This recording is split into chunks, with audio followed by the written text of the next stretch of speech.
পাঞ্চালী, মিত্র সেই হয় যে নিজের হৃদয়ের অনুভব ভাগ করে নেয়। তোমার হৃদয়ের পীড়াতেও আমি অংশীদার সখী। নিজের অংশের পীড়া প্রাপ্ত করতে এসেছি আমি। চলে যান গোবিন্দ, আমি অপবিত্র হয়ে গেছি। আমার নিকটে আসা ব্যক্তিও অপবিত্র হয়ে যাবে।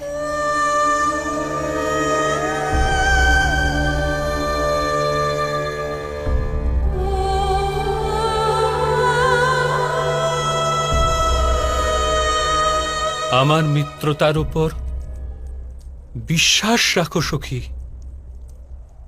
নদীতে অবগাহনকারী শুদ্ধ হয়ে যায়, কিন্তু তাতে নদী অশুদ্ধ হয়ে যায় না।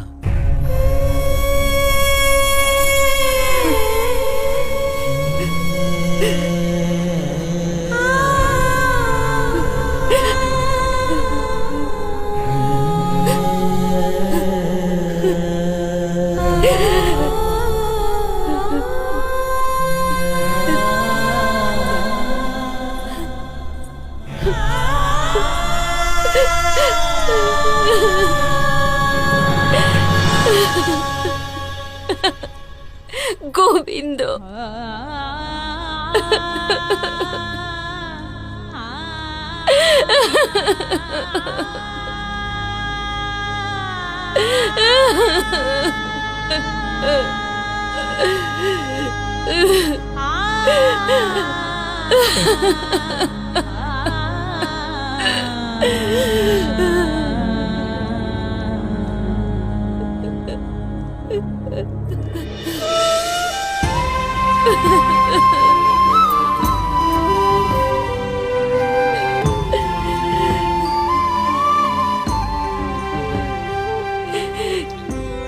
কেন গোবিন্দ, কেন আমার সাথে এরূপ কেন হলো?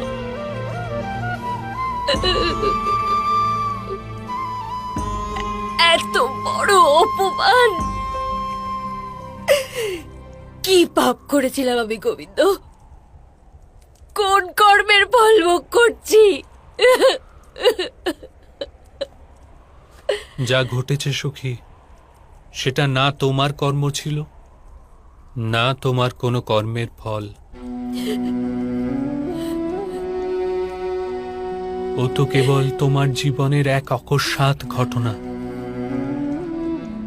কৌরবদের পুরাতন কৃতকর্মের ফল ছিল, তাই ওদের দ্বারা এত বড় দুষ্কর্ম ঘটল।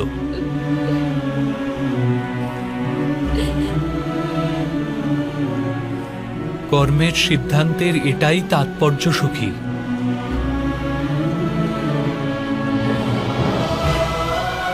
সুকর্ম অধিক সুকর্ম করায়, আর কুকর্ম অধিক থেকে অধিকতর কুকর্ম করায়। আর কুকর্মে লিপ্ত মানুষের সারা জীবন নরক হয়ে ওঠে সখী।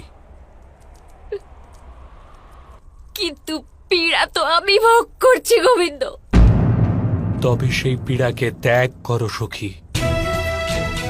হস্তিনাপুরে তোমার সঙ্গে যা ঘটেছে তা তোমার কর্ম ছিল না, কিন্তু ওই ঘটনাকে তুমি যে রূপ দান করবে সেটা তোমার অবশ্যই কর্ম হবে। তুমি যদি নিজের মনকে দুঃখ আর বৈরিতায় পূর্ণ করো, তবে তুমিও নরক যন্ত্রণা ভোগ করবে। আর ওদের সংগঠিত দুষ্কর্মের জন্য তুমি কেন নরক ভোগ করতে চাইছো? বৈরিতা ত্যাগ করে দাও সখী। মনকে নির্মল করো।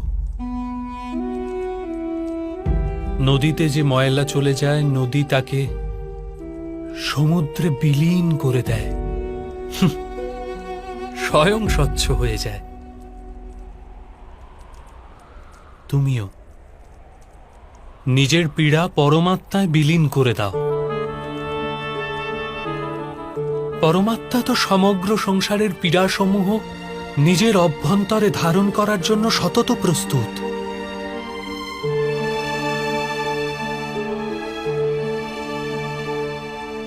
অর্থাৎ কুরু বংশকে ক্ষমা করে দেবো?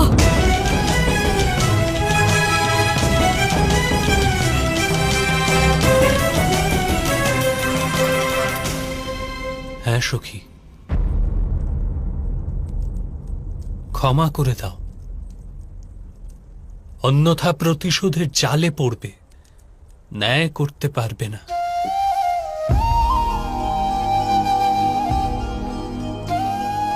প্রতিশোধ দুষ্কর্ম মাত্র, ন্যায় সৎকর্ম।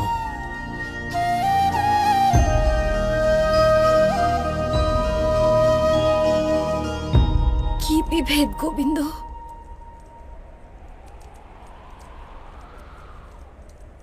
আর্যাবর্তের চক্রবর্তী সাম্রাজ্ঞীর সাথে যারা এত অশালীন ব্যবহার করেছে, জগতের সামান্য স্ত্রীলোকের কি দুর্দশা করবে বিচার করো সখী।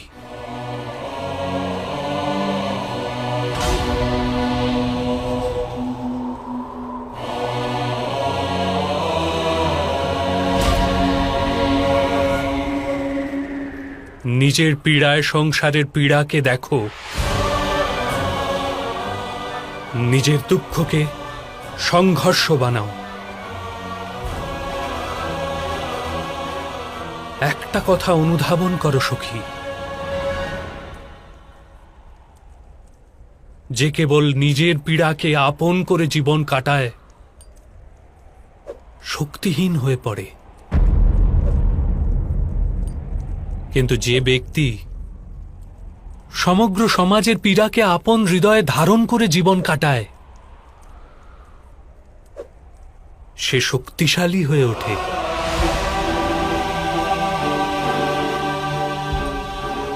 কেবল নিজের পীড়া নিয়ে চিন্তা করা দুষ্কর্ম, কিন্তু সমগ্র সংসারের পীড়া মুক্তির অনুসন্ধানই সৎকর্ম।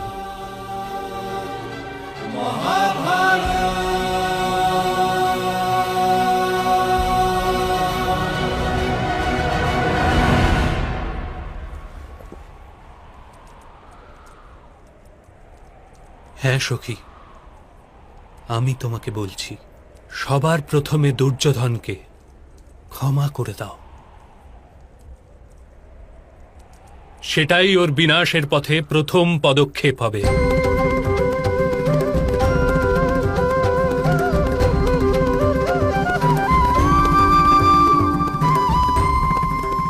তারপর দুর্যোধনের ন্যায় অন্য পাষণ্ডদের বিনাশ করে সংসারকে পবিত্র করার উপায় খোঁজো।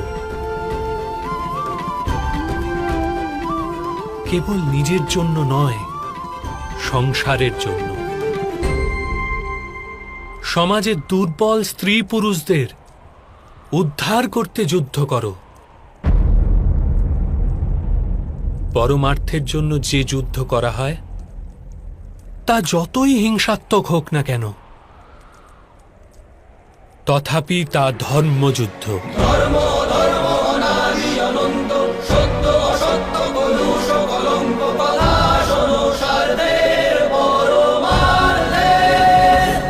বলো, করতে পারবে এই কার্য?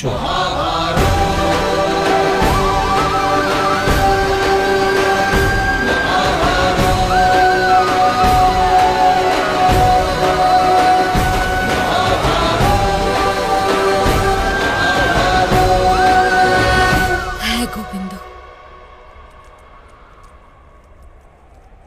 আমার হৃদয়ে অন্ধকার ছিল, কিন্তু আপনি সেখানে জ্ঞানের প্রদীপ জ্বালিয়েছেন।